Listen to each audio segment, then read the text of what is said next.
kali ini mengetengahkan episode ke-15 dengan judul Mempelai Abadi.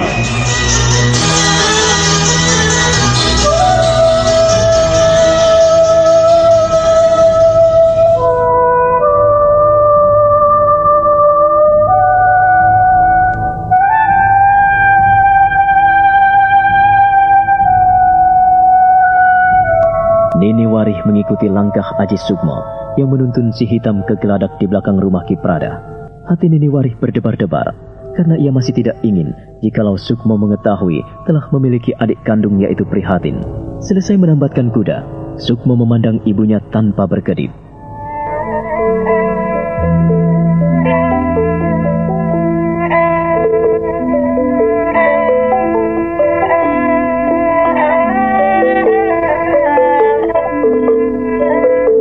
Kau memandangi ibumu seperti itu, Nger? Tidak apa-apa, Bu. Sukmo hanya melihat ibu seperti menyembunyikan sesuatu. Menyembunyikan apa? Kok ini seperti tidak mengenal ibumu saja? Justru karena Sukmo mengenal ibu dengan baik, maka Sukmo bisa bilang seperti itu. Ibu baik-baik saja? Iya, beginilah ibumu, Nger. Seperti apa yang kau lihat, beginilah adanya. Sukmo kangen sekali pada ibu. Ibu. Iya, Nger. Sukmo ingin mengajak ibu ke Mataram. Ibu telah punya cucu. Apa? Kalau ibu mau ikut ke Mataram, ibu pasti akan senang sekali. Ibu telah punya cucu. Apa?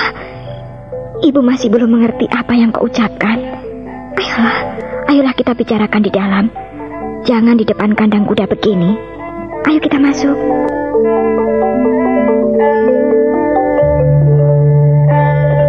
Minumlah, baru kau boleh bicara dengan tenang. Terima kasih, Bu. Nah, coba kau ulangi. Apa yang kau ucapkan di belakang tadi? Ibu belum jelas. Maafkan Sukmo sebelumnya. Jikalau baru kali ini Sukmo memberitahu ibu. Iya, sampaikanlah. Beberapa waktu yang lalu Sukmo telah menikah. Dan kini Sukmo telah mempunyai seorang anak. Namanya Joko Lulo. Oh, Ger. Jadi kau telah berumah tangga? Demikianlah, Ibu. Untuk itulah Sukmo ingin mengajak ibu menengok cucu ibu. Sukmo telah mempunyai rumah sendiri yang disediakan oleh pemerintah Mataram. Ayah pun akan senang jika ibu mau datang ke Mataram. Tapi semua itu terserah ibu. Kalau ibu mau, besok pagi-pagi sekali kita bisa berangkat. Kau memaksa ibumu? Tidak. Sukmo tidak memaksa ibu. Tapi Sukmo ingin agar ibu melihat cucu ibu. Ia lucu, pintar, gemuk, dan montok. Sukmo senang sekali jika ibu mau melihat Joko Lulo, walaupun hanya sebentar. Ingin sekali ibumu pergi ke Mataram, Ger. Tapi ibumu tak ingin menyakiti ayahmu. Karena ayahmu belum mau menerima kehadiran ibu. Ibu tidak perlu di Wisma Ayah. Ibu bisa tinggal di Wisma Sukmo. Dan Sukmo yakin Ayah tidak seburuk yang ibu pikirkan. Ayah selalu memikirkan ibu. Benarkah? Iya. Benarkah ucapanmu itu? Apakah bukan suatu penghiburan saja? Ibu tahu kan siapa Sukmo? Sukmo tidak pernah berbohong. Sukmo berbicara tentang apa adanya. Akan ibu pikirkan. Ibu? Prihatin, sini, Nduk. Siapa, Bu? Ya, adikmu, Ger. Adikku? Ya, ini Prihatin, adikmu. Ibu, dia siapa, Bu? Dia Kakang Sukmo, Prihatin. Dia Kang Masmu. Prihatin.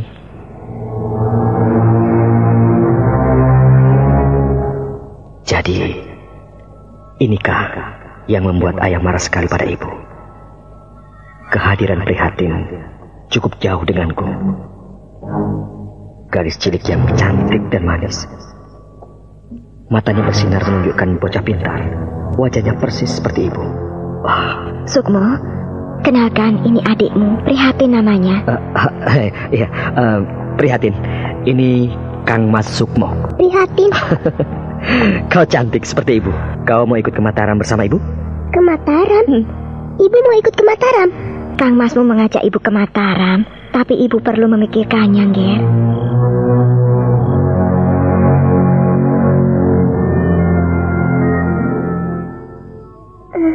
Apakah Mataram itu ramai? Tentu. Kota Raja Mataram cukup ramai apabila dibandingkan dengan desa Goa. Ibu mau ke Mataram? Ya, kalau Prihatin mau, ibu pasti mau. Bukankah begitu, Bu? Akan ibu pikirkan dan akan ibu pertimbangkan. Ibu? Kalau begitu, Prihatin dan ibu bisa berkemas-kemas. Dan besok pagi, kita bisa berangkat bersama-sama ke Mataram. Kita bisa berkuda. Naik kuda ke Mataram? Iya, kita akan naik kuda bertiga ke Mataram. Tapi Prihatin tidak boleh pergi dari rumah. Kok tidak boleh? Prihatin tak boleh pergi jauh-jauh. Kalau sama ibu dan Kakang Sukmo kan boleh. Pasti boleh. Kau dengar, Sukmo? Jika pergi dengan Kakang, kau tak perlu khawatir. Ibu mau pergi? Kalau nenek dan kakek mengizinkan kita, ibu mau? Entahlah, Nduk. Masalahnya, Prihatin tak boleh pergi. Lebih-lebih tidak sama ibu. Ibu mau pergi kan? Pergilah, Bu, sama Sukmo.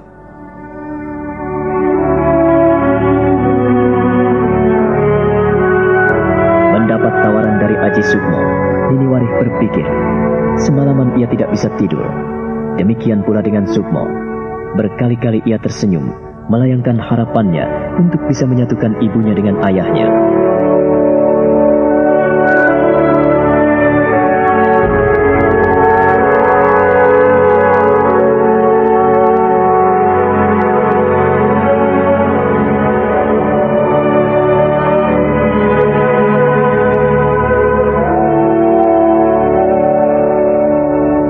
Sementara itu di Istana Mataram, Sultan Agung masih nampak murung memikirkan orang-orang Surabaya yang bertindak licik terhadapnya.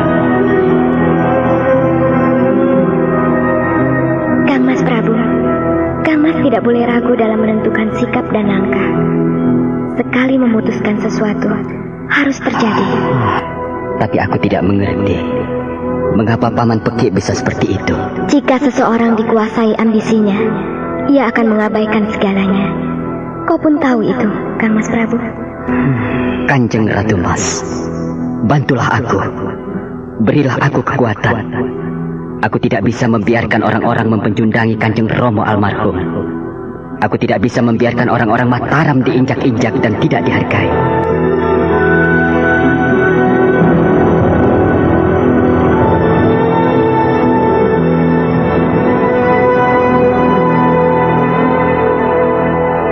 Tak ada yang menginjak-injak. Tak ada yang menghormati atau tak menghargai selama Mataram ada dalam genggaman. Orang akan melihat bagaimana Mataram bertindak dengan tegas. Iya, aku akan membereskan kepincangan-kepincangan ini.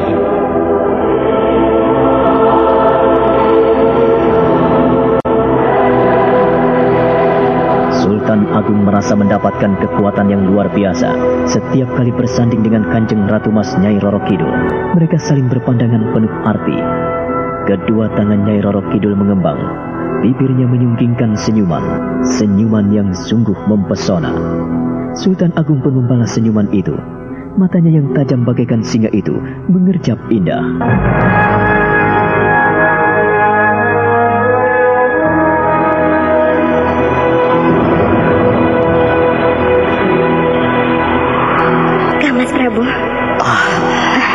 Kanjeng Ratu Mas, segalanya dapat berjalan dengan baik. Dan kau tidak boleh mundur lagi. Sekali melangkah, janganlah mundur lagi. Sebab jikalau Kang Mas Prabu menoleh lagi, maka Kang Mas Prabu telah gagal. Aku tidak bermaksud menoleh lagi, Kanjeng Ratu Mas. Tapi aku ingin meluruskan jalan sejarah yang benar, yang telah dibengkokkan oleh Paman Peki. Alangkah ngerinya aku jika orang-orang yang kuanggap mencintaiku dan dekat untuk mendukung langkahku tiba-tiba menusuk dari belakang. Inilah jalan yang kutempuh. Ya, amat sulit dan melelahkan sekali. Jangan merasa lelah, Kang Mas Prabu. Ada aku. Terima kasih atas dukunganmu. Aku merasa kuat dan mendapatkan dorongan yang luar biasa setiap kali dekat denganmu. Aku tidak akan pernah membiarkan musuh-musuhku tertidur lelap. Itulah jalan dan langkah kesatria sejati. Ia tidak pernah mundur dan ia tidak pernah menoleh lagi. Sultan Agung dan Nyai Roro Kidul makin tenggelam dalam kasukman. Mereka meniti detak-detak maya dalam kehidupan. Sementara itu, pagi-pagi sekali, Aji Sukmo, Nini Warih dan Prihatin telah berangkat meninggalkan desa Goa menuju ke Mataram. Mereka naik 2 ekor kuda. Prihatin ikut bersama Aji Sukmo, sementara Nini Warih mengendarai kuda sendiri.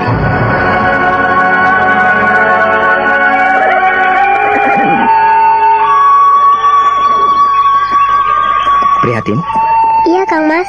Kita akan mengadakan perjalanan jauh. Kau siap? Iya, Kakang. Ibu? Iya, Ger. Ibu sudah siap? Iya, sudah. Kalau begitu, kita percepat perjalanan. Baik. Iya, iya.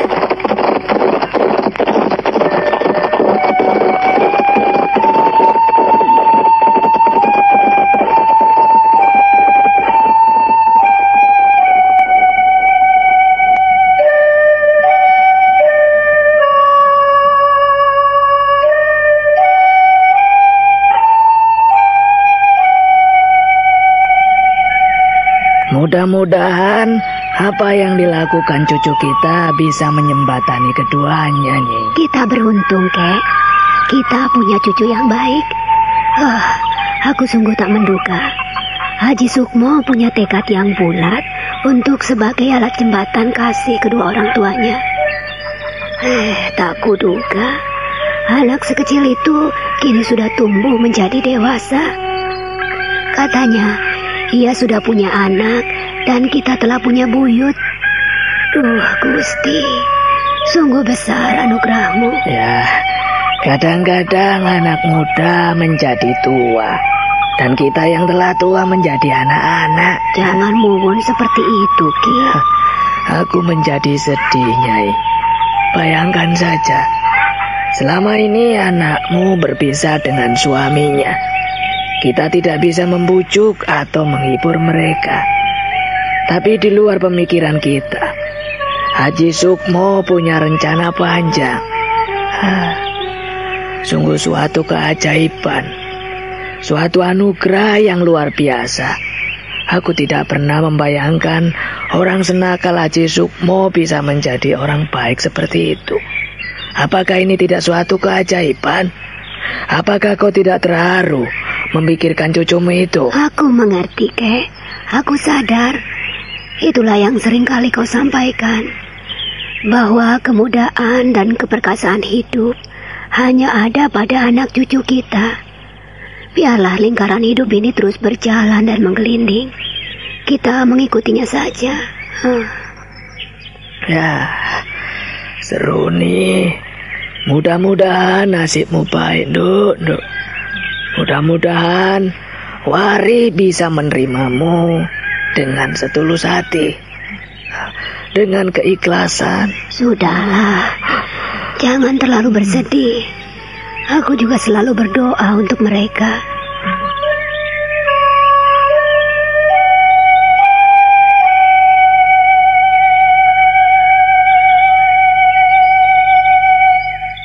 Nyai Pradah dan Ki Pradah benar-benar terharu memikirkan apa yang baru saja terjadi dan dialami oleh anak cucu mereka. Kini mereka hanya bisa meneteskan butir-butir bening air mata yang meleleh ke pipi keriput mereka.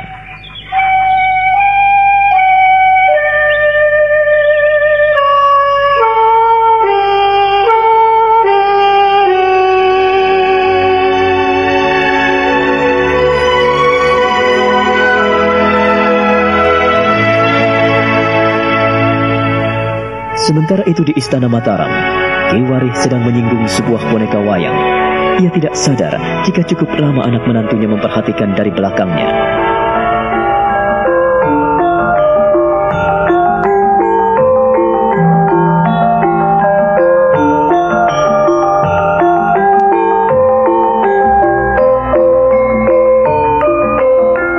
Ayah. Oh, Sunti. Ada apa, Nduk? Cantik sekali wayang yang ayah sungging. Oh iya, Nduk. Ayah cukup lama nyungging Dewi Kunti ini.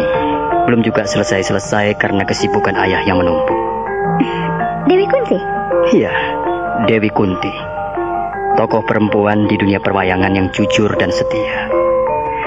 Ayah senang sekali dan ingin membuat tokoh ini benar-benar nampak hidup. Sunggingan ayah halus sekali. Lekuk-liku guratan pahatnya begitu mempesona. Terima kasih atas pujian, Nduk. Kau sendiri Tokoh apa yang kau sukai? Kalau Sunti selalu suka pada Janoko. Janoko? Iya, Ayah. Janoko seorang ksatria yang tahan uji dan selalu membela kebenaran. Tapi Janoko itu istrinya banyak. Mengapa kau menyukainya? Menurut Sunti, Janoko bukan semata-mata ingin mempunyai istri yang banyak, Ayah. Tetapi ia adalah citra ksatria sejati. Sekalipun ia banyak istri, namun setiap kali menjalani Topobroto, ia tidak tergoda sedikit pun oleh godaan dan cobaan. Dari mana kau tahu cerita ini? Kakang Sukmo. Sukmo. Jadi Sukmo pernah bercerita padamu tentang tokoh Janoko? Iya, ya. Ia juga seorang lelaki yang baik dan tanggung jawab. Sudah beberapa hari ia pergi. Mengapa belum juga pulang? Saya juga kurang tahu, Ayah. Sebab Kakang Sukmo tidak pernah berhenti melangkah jika apa yang diinginkannya belum kesampaian. Ternyata kau cukup dalam memperhatikan sikap, kesukaan dan kebiasaan suamimu. Saya hanya seorang istri, Ayah. Seorang perempuan. Saya berusaha sebaik-baiknya di mata Kakang Sukmo. Bagaimanapun juga, ia sangat berarti dalam hidup Sunti. Ia memberikan segala-galanya demi kehidupan Roro Sunti. Kalau tidak ada Kakang Sukmo, apa jadinya hidup saya? Sunti, kau ini jangan terlalu rendah hati. Janganlah bersedih. Sukmo itu dulu nakalnya amit-amit. Bandel sekali. Ayah sampai pusing dibuatnya. Ya, kita memang pantas bersyukur memilikinya. Mudah-mudahan ia bisa menjadi teladan yang baik.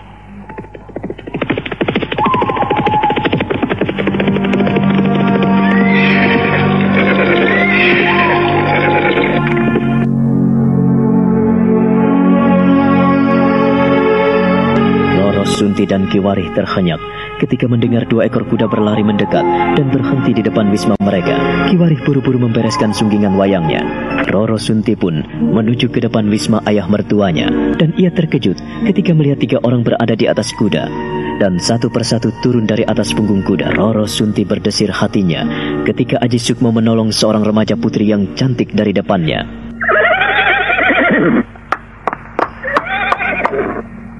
Kakak?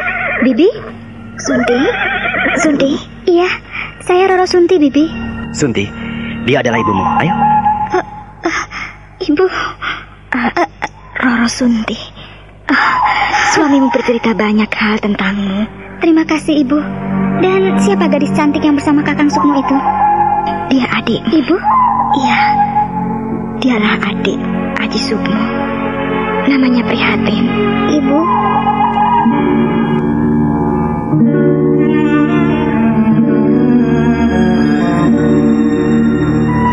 Ketika Prihatin mendekati ibunya, Roro Sunti menatap gadis cantik itu. Dalam hatinya ia bertanya-tanya. Begitu elok remaja cantik adik suaminya itu. Namun ia kembali memandang suaminya dan berganti-ganti memandang Prihatin dan Aji Sukmo. Nampak sekali jauh perbedaan antara suami dan adik kandungnya itu. Prihatin, kenalkan, ini Mbak Yu Roro Sunti, istri kakakmu. Prihatin. Roro Sunti. Sunti, mengapa tidak kau aja masuk? Iya Kakang. Ibu, Prihatin, mari masuk, mari. Ibu, Prihatin, mari masuk. Sukmo. Iya, Bu. Dekatlah kemari. Ibu, tak mau masuk? Bukankah ini wisma ayahmu? Ibu pernah tinggal di sini. Mengapa ibu kok ajak kemari? Benar, Ibu. Ini wisma ayah. Ketika aku pergi, kutitipkan Roro Sunti dan Jokololo pada ayah. Aku tidak enak jika Roro Sunti tinggal seorang diri di wisma kesatrian. Sukmo, kau jangan menjebak ibumu. Ibu, maafkan anakmu. Bukan itu maksudku. Tapi sekedar mampir di wisma ayah, tidak apa-apa bukan? Sudah sampai di sini. Setelah kita masuk, nanti kita bawa Jokololo kesatrian. Aku langsung ngajak ibu kemari untuk menjemput Lolo dan Sunti. Ibu, Prihatin, ayo masuk. Kok malah bisik-bisik?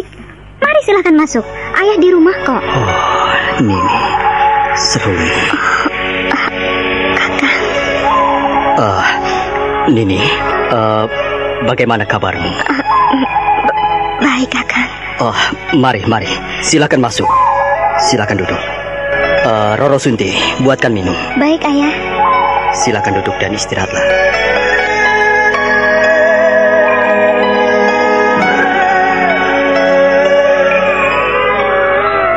Anak kecil. Oh, itu suara Cokololo, Bu. Maaf, aku akan menjenguknya.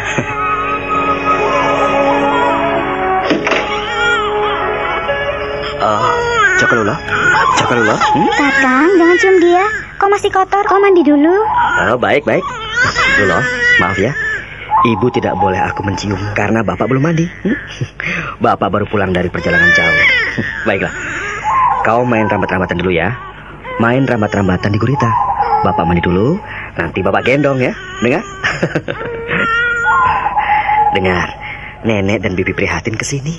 Cepat sana mandi. Nanti jaga Cokololo, dan aku akan membuatkan minum ibu dan adik kita. Untukku? Iya, untukmu juga. Untuk ayah, untuk semuanya. Bau. Tuh, bapakmu nakal tuh.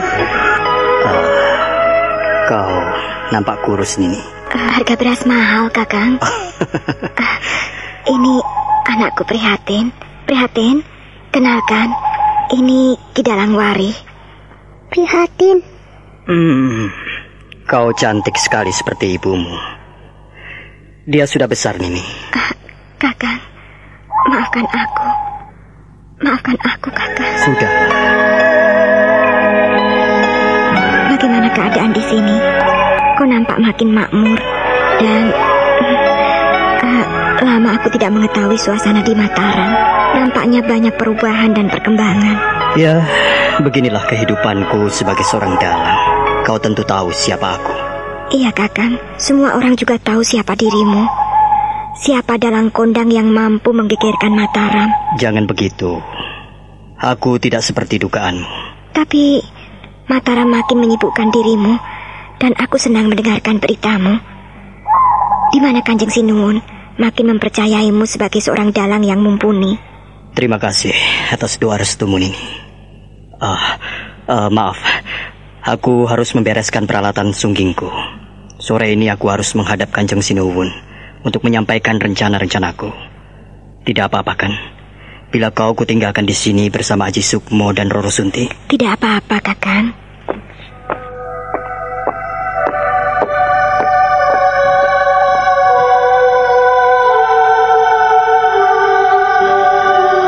Andaikan kita punya anak-anak, tentu kita semakin bahagia ya, Nini.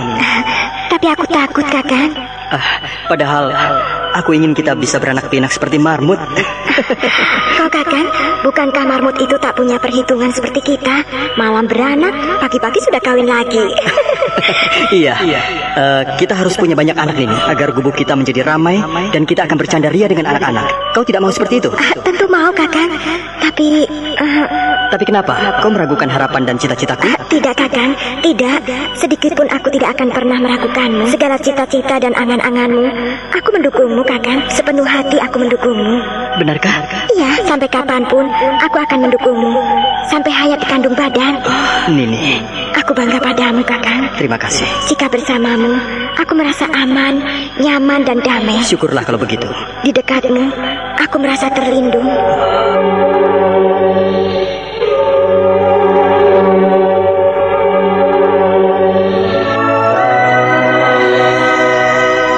Nini Warih terkejut sekali saat tenggelam dalam lamunan panjang. Ia terhenyak saat Prihatin menegurnya.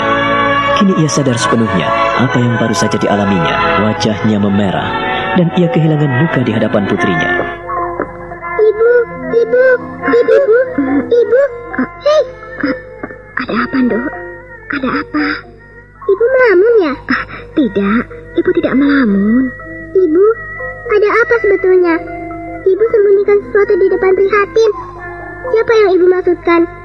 Ibu nampaknya tidak terbuka dengan Kidalang Wari. Prihatin, jangan bicara macam-macam di rumah orang.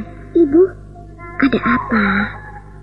Kalau Kang Mas Sukmo adalah Kang Masku dan Kidalang Wari adalah ayahnya, artinya dia adalah ayahku juga, bukan? Prihatin, kau bicara apa? Sudah, jangan banyak bicara macam-macam. Ibu, mengapa ibu tak mau menjelaskan padaku? Jadi benar, Kidalang Wari adalah ayahku. Benarkah ibu? Apakah benar? Ibu, mengapa ibu diam saja?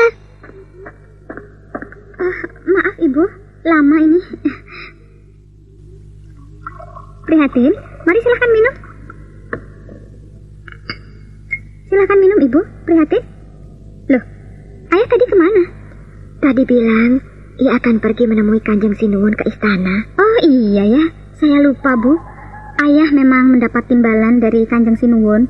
Setiap sore, Ayah diminta menghadap karena Kanjeng Sinuwun sangat mengharapkannya. Lebih-lebih dalam suasana berkabung sekarang ini. Iya. Ibu juga turut berduka cita atas perginya Kanjeng Sinuwun Panembahan Nyokrowati. Ibu tak menduga jika orang terbaik Mataram itu begitu cepat pergi. Akibat diseruduk kijang, membuat Kanjeng Sinuwun Panembahan Nyokrowati tewas. Dan tidak ada yang tahu rahasia itu. Ya, Kanjeng Sinuwun Panembahan Nyokrowati memang paling suka berburu. Waktu ibu tinggal di sini dulu, juga sering mengajak Kakang Warih untuk berburu rusa di Krapyak. Itulah, saya sendiri kurang tahu mengapa Kanjeng Sinuwun Panembahan Nyokrowati cepat pergi.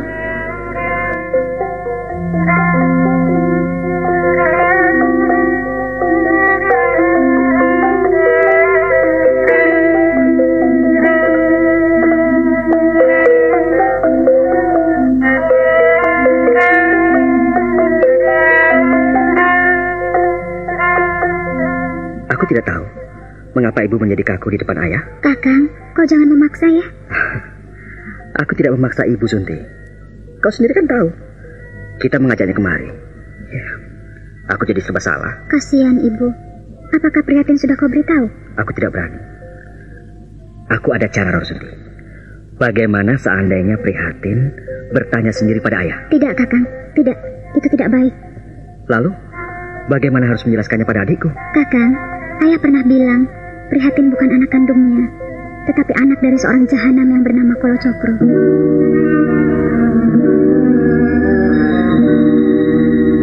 Roro Sunti? Iya, Kakang. Maafkan aku.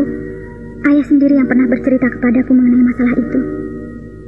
Bukan dari orang lain? Kakang, kau tahu sendiri bukan?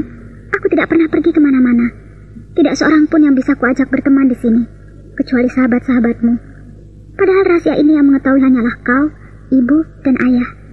Dan karena ayah memberitahu kepadaku, aku jadi tahu. Sebetulnya aku tidak mengerti masalah ini, Kakang. Tetapi pada saat ayah bersedih memikirkan ibu, maka ia terpaksa kelepasan cerita mengenai masalah ini. Kalau begitu, biar ibu sendiri yang menjelaskan masalah ini pada Prihatin. Kita harus bijaksana.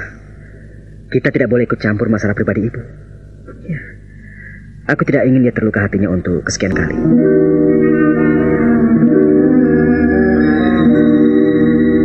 Aji Sukmo merangkul istrinya dan memeluknya erat-erat. Roro Sunti merasa terlindung dan merasa memiliki segalanya jika tinggal bersama-sama Aji Sukmo. Sementara itu di kamar lain, di Wisma Kesatrian, tempat tinggal Aji Sukmo dan Roro Sunti, Nini Warih gelisah tidurnya. Sejak sore ia tidak bisa memicingkan mata. Prihatin pun gelisah. Remaja cantik itu mendekati ibunya dan memiringkan tubuhnya, memandang ibunya sambil berbaring.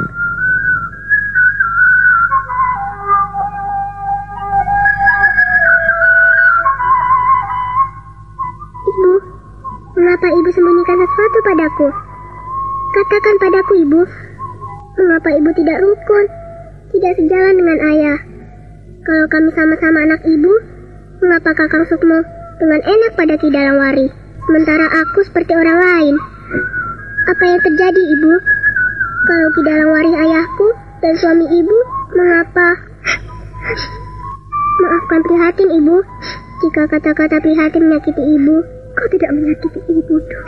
Kau tidak salah. Lalu, apa yang terjadi? Apa yang terjadi pada ibu?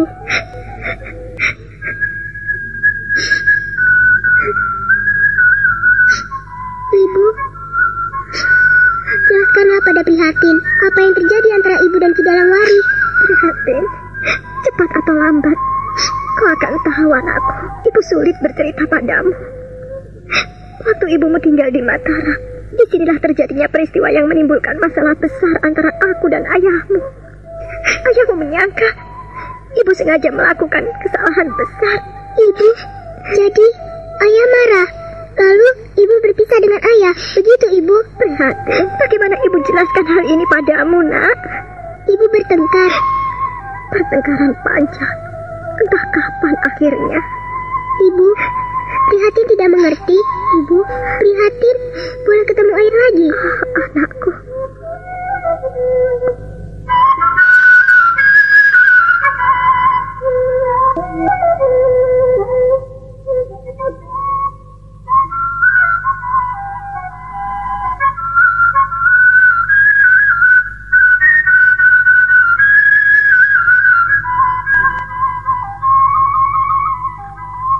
Anakku, kau adalah anak ibu yang baik.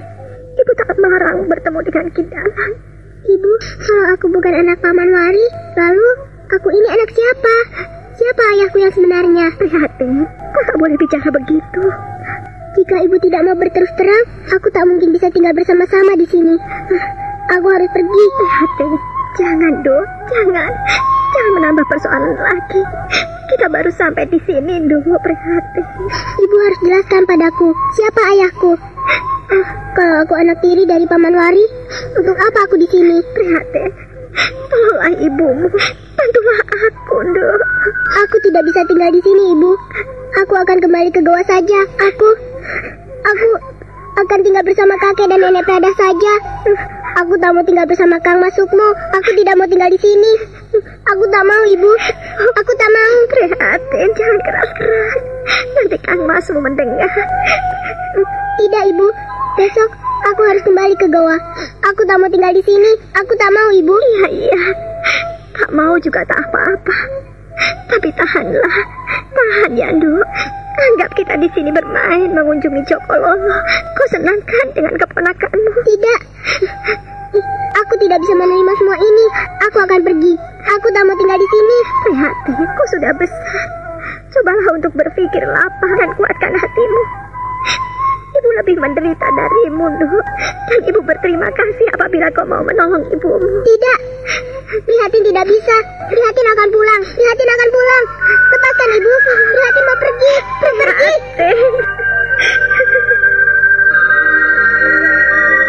Nini Warih menahan lengan anaknya. Ia mendekap Prihatin supaya tidak pergi dari pembaringan. Hati Nini Warih kian tercabik-cabik saat melihat anaknya begitu gigih memperjuangkan dirinya untuk melepaskan diri dari dekapannya. Gadis remaja itu menangis terisak-isak setelah tahu apa yang dialami oleh ibu kandungnya. Kini hatinya terasa teriris, tak mampu berbuat apa-apa selain membiarkan pelukan ibunya semakin ketat dan erat untuk membekapnya.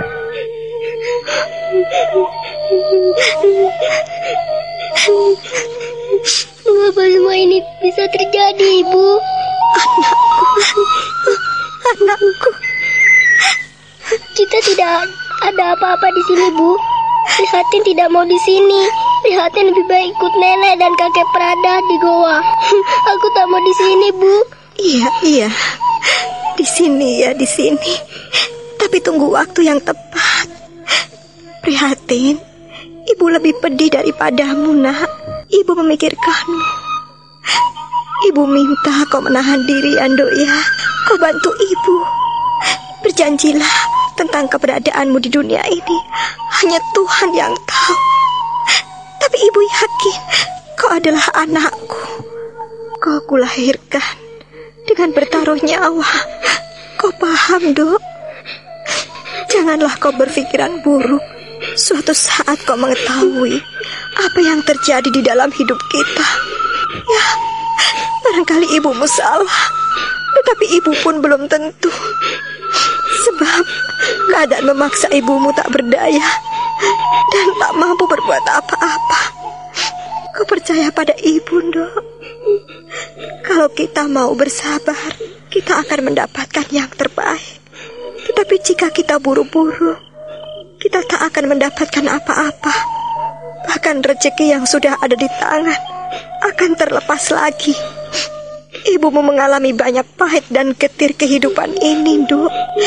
Ibumu telah menikmati asam garam cukup banyak. Dan kau yang masih bersih, janganlah mengikuti kata hati sebelum mendapatkan kejelasan dan bukti yang patut dipercayai. Kau bisa membantu ibu, Dok. Baiklah, ibu akan berterus terang prihatin. Kindalang Warih adalah suami ibumu. Dia ayah Sukmo dan juga ayahmu. Jikalau pada saat ini ayahmu belum mengetahui keberadaanmu sebagai putrinya. Harus kita terima dengan ikhlas dan tulus. Sebab peristiwa malang pernah ibumu derita. Hanya ibumu yang menanggungnya. Tidak, ibumu tidak akan menanggungkan beban ini pada siapapun. Ibumu akan tanggung penderitaan ini sendiri. Ayahmu orang yang baik. Karena kebaikan, ketulusan dan keikhlasannya itulah ibumu bersabar menanti. Bersabar untuk menerimanya. Walaupun saat ini ia masih marah pada ibu. Tapi ibu akan bersabar. Bersabar sampai tak berkeputusan. Oh, Kakang Wari, ayahmu seorang yang baik.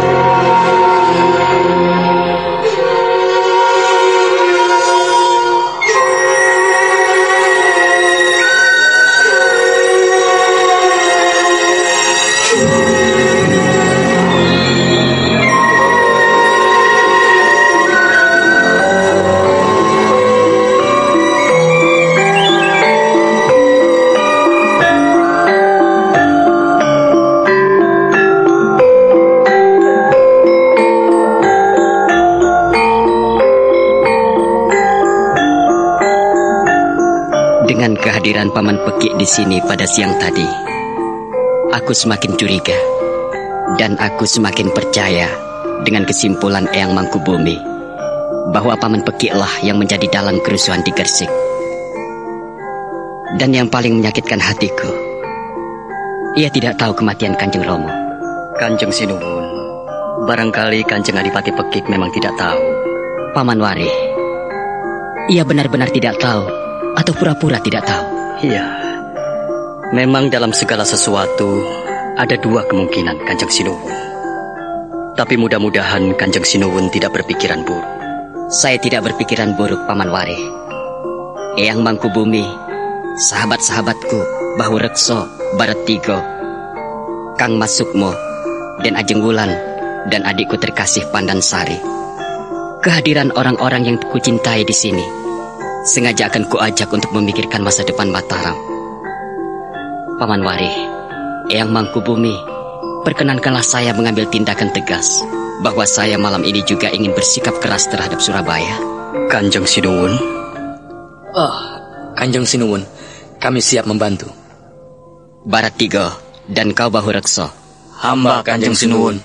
Sebagai Tumenggung Anom, kalian berdua kuminta untuk menyelidiki gerak-gerik Paman Pekik, mengikuti tilik sandi yang telah kuutus tadi siang.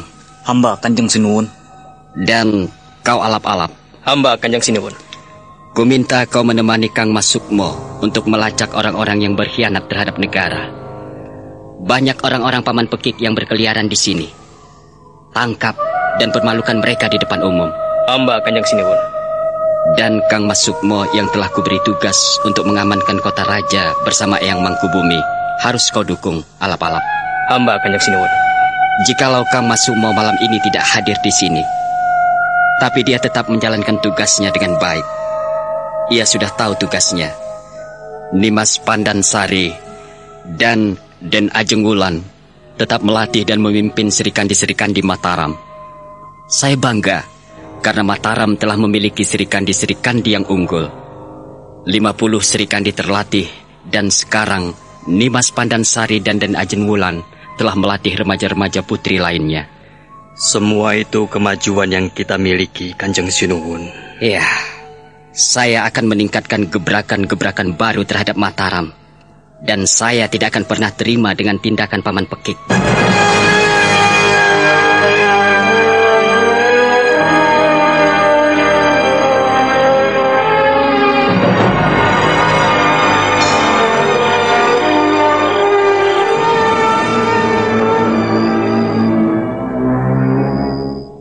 Kanjeng Romo, ampunkan hamba.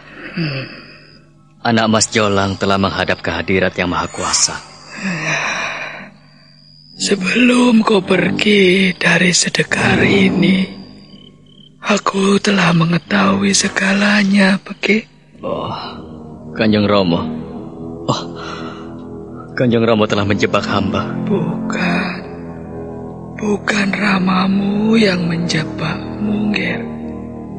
Tetapi tindakanmu yang tidak bijaksana itulah yang menyesatkan, yang menjebakmu. Kau sendiri yang mengingkari janjimu dan tidak mendengarkan nasihat Romo. Kanjeng Romo. Aku sengaja tidak mengumumkan berita duka dari anakku karena aku ingin menguji ketulusan dan kejujuranmu. Dan Romo kecewa, Bekik. Harapan Romo kandas. Nasihat Romo sia-sia. Tanpa kuno misik nabi. Itu ungkapan yang tepat yang harus kau camkan. Kanjeng Romo. Hal inilah yang membuatku sedih. Karena kau mengabaikan ramamu.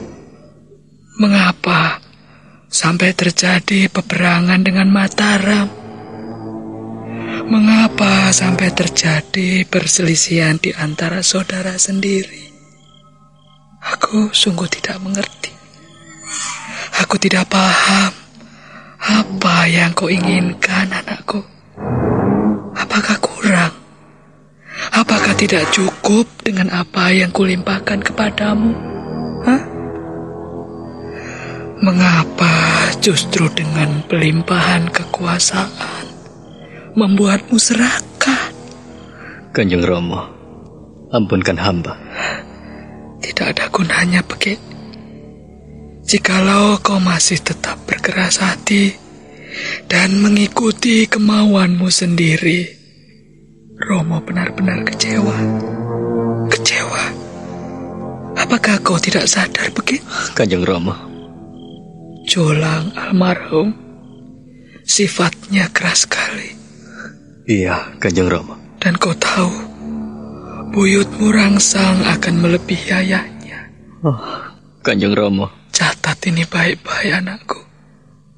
Cepat atau lambat, kau akan menghadapi kekerasan rangsang.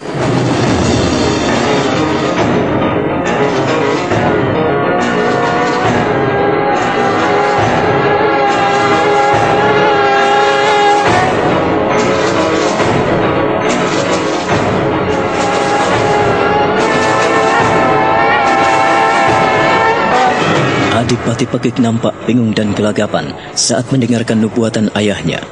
Sementara ayahnya bicara tanpa mau melihatnya. Lebih-lebih Raja Kiri Agung yang telah rabun itu hanya bersandar dengan bantal di pembaringannya. Raja Kiri hatinya tercabik-cabik. Mengapa ia mempunyai anak yang keras kepala dan tak mau mendengarkan semua nasihat yang pernah diberikannya? Raja Kiri berkali-kali mencari sesuatu yang ia simpan di balik bantal.